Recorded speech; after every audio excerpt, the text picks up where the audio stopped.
what I buy becomes my husband's property too. If that's unacceptable, then maybe we should just divorce. Charles, my husband, often tries to take things from me for reasons that seem completely unreasonable. He even attempts to give gifts I bought for my parents to his own parents, just to make himself look good. But that's not how it works. When I confronted him about it, his face turned pale. Before I married Charles, my grandparents had left me a significant gift, a piece of real estate. I thanked them, thinking this would be a future safety net for both me and my husband. But my grandparents, who were always wise and cautious, advised me to keep it a secret, even from Charles. They insisted that I keep the knowledge of my passive income and financial independence to myself. I felt the pang of guilt about hiding this from Charles, but I chose to follow my grandparents' advice. After my grandfather, who cared deeply for me, passed away, I continued my life with Charles. That's when the incident occurred. One day, while checking the account where I managed our living expenses, I noticed that $10,000 had been withdrawn. This account, which I primarily managed, was meant to cover our household costs, using the money Charles contributed. It was a huge sum, and I had no memory of withdrawing it, which meant it had to be Charles. When he came home that evening, I confronted him. Hey, $10,000 is missing from our living expenses account. Do you know anything about that? Yeah, I lent it to my mom. She was in some kind of trouble, he replied casually, confirming that he had indeed given the money to his mother, Lisa. And you didn't think to tell me? I asked, astonished. It's fine. Besides, it's my money that I earned. We have some savings, so it's not a big deal. That amount won't hurt us, he said, brushing it off. If Lisa was in trouble, what could I do? I had to help. But yeah, I probably should have said something. The account was for both of us, and if he had taken the money from a separate account he had before we got married, it would have been fine. But taking such a large sum from our shared account without a word, that was too much. When I cited his selfishness, Charles frowned, clearly irritated. Okay, I'll tell you next time, he muttered, dismissing the issue and quickly heading to the bathroom. I felt a knot in my stomach. He hadn't always been this way. When we first got married, he was attentive and always listened to me. Was this how marriage changed people? A few days later, I had no choice but to visit my in-laws' house to drop off a package that had been mistakenly delivered to us. Oh, Megan, thanks for bringing this over. Why don't you come in for a bit? Lisa said, greeting me warmly. I hadn't planned on staying, but it felt rude to refuse, so I stepped inside for a cup of tea. As I sat in the living room, I noticed some new, luxurious items, high-end cosmetics, glamorous clothes, and various health products. Oh, my wonderful son gave them to me as a gift, Lisa said with pride. I realized then that the $10,000 in our account had been used for these extravagances. Charles had told me Lisa was in need of money, but it seemed she had used it on indulgent purchases instead. I couldn't help but feel uneasy knowing that the money had been spent on luxurious products for my mother-in-law. As I sipped my tea, unable to muster a smile, I noticed the shift in my in-laws' demeanor. Their cheerful expressions faded, replaced by a stern, almost threatening look. My son is such a wonderful boy, always thinking of me and getting me these lovely gifts. But what about you? My mother-in-law asked pointedly. Yes, as his wife, are you treating my son the way he deserves? My father-in-law added, his tone laced with suspicion. There was something unsettling in their voices. We heard that you give him a hard time about the money he spends on me, my mother-in-law continued. That doesn't seem right, does it? It became clear to me then. Charles had painted himself as the victim to his parents, making it seem like I was the unreasonable one for questioning his decision. Their fearful, accusing gazes now made perfect sense. I felt a deep weariness settle over me. I had never imagined being treated so poorly by both my husband and his parents. The constant neglect and lack of respect were taking their toll, and for the first time, I began to seriously consider divorce. I thought that if I divorced Charles, I would return to my parents' house and use my savings from passive income to rebuild their home. The house, a two-story structure built over 30 years ago before my brother was born, had become too spacious and difficult for my parents to manage as they aged. With just the two of them living there now, even the handrails we'd installed for their convenience weren't enough to make it comfortable. A cozy, one-story house would be far more suitable for them. So I immediately called my parents to discuss my plans. Surprisingly, they weren't shocked at all about the potential divorce. Instead, they were thrilled about the idea of rebuilding their home. We're so happy you're thinking of this, my mother said, her voice bright over the phone. Even if we won't be living there for long, it's wonderful knowing it's being done with your income, and you can take over the house afterward. Thank you, my father added. But remember, take it easy and don't overdo it. Their encouraging words lifted my spirits, and I set about planning the rebuild. I was waiting to hear back from the construction company when Charles suddenly confronted me. How dare you use our savings to build a house without telling me anything about it? He shouted as soon as we sat down in the living room. He banged his fists on the table, his face contorted in anger, completely disregarding my feelings. My parents will live in the new house, I replied, trying to stay calm. No, that's not happening. It was built with our joint property, so my parents have just as much right to live there, he insisted, his voice growing louder. Are you seriously planning to cram 4 people into that little one-story house? Shut up and just give me the house, Charles screamed, slamming his fists on the table again. I realized that if he knew about my passive income, his rage would only intensify. But at that moment, I decided it was time to tell him the whole truth. To tell you the truth, I said, steadying my voice, I have passive income. I've actually been saving money from the real estate my grandparents gifted me, I explained. The house is being paid for with that passive income, so I didn't take a penny from our joint funds. Guilt tugged at me for breaking my promise to keep this secret, but Charles's reaction confirmed my grandparents' wisdom. His shoulders tensed, and he began pounding the table even harder. What kind of wife hides the fact that she has her own income? He yelled, his face turning red with anger. You play around with my money while protecting your own, keeping it a secret from me. Watching him lose control, I realized why my grandparents had warned me to keep this hidden. Maybe they had already seen through Charles, knowing what kind of man he truly was.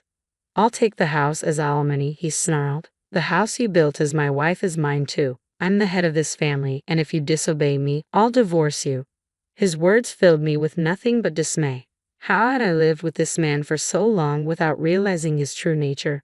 Initially, I had planned to use my passive income as a safety net, something to rely on if we ever face financial hardship due to illness or job loss. I intended to reveal it when the time was right to help sustain our life together. But now, any desire to share that money with him had vanished.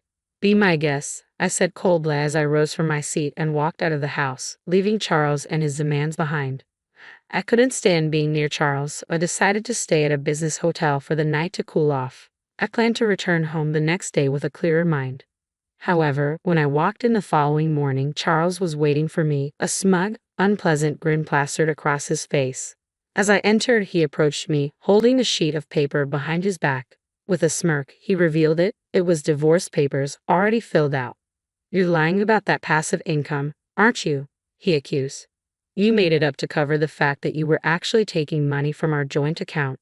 His accusations were as baseless as ever, and I found it impossible to reason with him. I had been honest with him from the start, and now I saw no point in trying to convince him further. I'm telling the truth. I do have passive income, I reiterated. Here you go again, Charles sneered. I know you can't live without me. He shoved the divorce papers into my hand, still smirking. Let me know when we can move in, he said with a dismissive wave as if it were all a game. I'm going out for a drink. He patted me on the shoulder and walked out, humming cheerfully, completely oblivious to the turmoil he'd caused. In that moment, I saw Charles for who he truly was. He hadn't changed, he had simply hidden his true nature from me all this time. From the beginning, he had looked down on me, never once truly considering my feelings. Without hesitation, I packed my belongings, filled out the divorce papers right then and there, and left the house for good. I decided to move in with my parents temporarily, explaining everything to them. We agreed to stay together until the new house was completed. The next day, I knew my life was finally moving in the right direction. I felt a wave of dismay as I looked at my phone and saw that my call log was filled with missed calls from Charles. Then, as if on cue, my phone rang again. It was him. Reluctantly, I answered, hoping this would be our final conversation. Hello. Hey, he said, his voice laced with impatience. All your stuff is gone, you know. His tone left me puzzled. He was the one who had initiated the divorce, so why was he suddenly panicking when I simply left?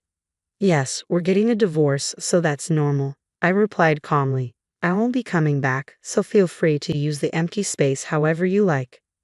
There was a brief silence on his end, as if my words were finally sinking in. It seemed he was beginning to grasp the reality of my situation and the fact that I truly had passive income. After a long pause, he spoke again, but this time in a tone so sweet and pleading that it caught me off guard. Hey, he began hesitantly. Could you let my parents live in the new house? I don't care if I have to live with your parents too, please? I was stunned. I've already told you it's a small, one-story house, I reminded him. Please, he persisted. I said I'd surprise my parents with a house. His words left me speechless. How could he even think of giving away a house he didn't own, and to present it as a surprise? It was beyond reckless and utterly absurd. You don't really care about the savings, do you? He added, his voice almost pleading. You have no idea how much I was worrying about the money. I couldn't believe what I was hearing. Charles was still trying to manipulate me, thinking only of himself and his parents without any regard for the truth or the consequences of his actions. I gave you an allowance, saved for our living expenses, and tried my best to make ends meet, I began, my voice steady, but that has nothing to do with what's happening here. You're careless with money and you leave all the hard work to others while pretending to have everything under control. You plan to present the house to your parents as if you prepared it all by yourself, didn't you? When in reality, I did all of this for my parents. Charles suddenly fell silent, and my frustration only deepened. It was infuriating how he tried to take credit for something he had no part in, using my hard work and intentions to impress his own parents. He was trying to take advantage of my genuine feelings and seize what wasn't his. I won't give you the house I built with all my heart and soul for my parents just so you can show off to yours, I declared, rejecting his plan once and for all. He began to rant even louder. But husbands and wives are supposed to help each other, he protested. I'll tell them you built it, please. We're not a married couple anymore, are we? I replied firmly. We're strangers now. I already filed for divorce. The shock in his voice was evident. You? Already filed it? Why are you so surprised? You're the one who asked for the divorce. I didn't think you would actually leave me, he stammered. Hey, let's start over. Let's talk it out and try to be a good couple this time. I couldn't believe what I was hearing. This was the man who had spent our savings on his own mother, threatened me with divorce, and belittled me until the very end. There was no way I would ever consider getting back together with someone like him. No, thank you, I said, my decision unwavering. Please give my regards to your parents. And with that, I hung up the phone, feeling a sense of finality and relief. I ended the call with a bright, resolute click. The following day, my phone was flooded with voicemails and messages from Charles, pleading for reconciliation. He claimed we could still start over, that he loved me, but I was certain his true motive was to access my property and fortune. To sever all ties, I promptly blocked all his contact information, including that of his parents. In the meantime, the house was completed, and my parents and I settled into our new, comfortable home. Life felt rejuvenated. Later, I ran into a mutual friend who knew Charles and shared the news of our divorce. She offered her sympathy and filled me in on recent developments concerning my ex. Charles had abruptly resigned from his job, claiming he no longer needed to work hard because he had acquired real estate. The company was unable to reach him, but he attempted to retract his resignation the next day. His bosses were furious, lecturing him about the trouble his sudden disappearance and incomplete notice had caused. They were particularly incensed that he hadn't considered the impact on his colleagues. Charles tried to fabricate an explanation for his actions, but it quickly became apparent that his divorce and reliance on my income were the real reasons behind his behavior. His lies unraveled, and the company refused to rehire him. It was ironic that Charles, who had once dismissed my passive income as a lie, was now trying to exploit it while parading his ill-gotten gifts to his parents. He never thought about me or our future. Reflecting on this, I felt nothing but relief. I heard that Charles had moved back in with his parents, but they were reportedly harsh with him. He struggled to find a new job due to the circumstances of his departure from his last one. It seemed he was finally facing the consequences of his actions. As for me, I'm thriving. Living in the house I built for my parents, pursuing the job I've always wanted, and enjoying life. My passive income now supports those who genuinely care for me. I feel at peace and content with how things have turned out.